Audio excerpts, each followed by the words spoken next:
कमजोरी आहे या तुम्हाला मला सगळ्यांना जाणून घेणं गरजेचं आहे. म्हणून जी जी काही आमची बलस्थानं असतील ती अधिक ताकदीने कशी वरती आणता येतील आणि काय काय आमच्या कमजोरी आहे त्याच्यावरती आम्हाला ओव्हरकम कसं करता येईल, त्याच्यावरती अजून आम्हाला समोर येण्यासाठी काय काय काम करावं लागेल हे तुम्हाला आम्हाला सगळ्यांना जाणून घ्यावं लागेल.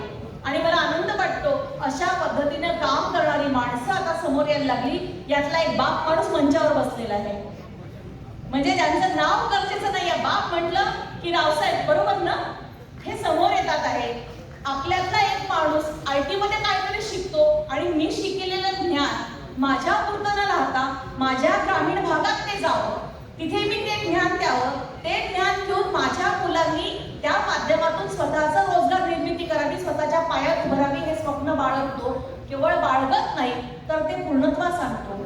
मला वाटतं आज मराठी माणसाने काय केलं पाहिजे तर मी केवळ नोकरी मागणारा न राहता अनेक लोकांच्या हाताला नोकरी देणारा उद्योजक कसा होईल यासाठी तुम्ही आम्ही सगळ्यांनी प्रयत्न केले पाहिजे. कारण कायम मला असं वाटत राहतं हवरे साहेब की शेवटी प्रगती करायची म्हणजे काय आहे. मी एकटीने 100 पावलं पुढे जाणे ही प्रगती नाही आहे. मी एकटी 100 पावलं चालत गेली ही प्रगती नाही आहे.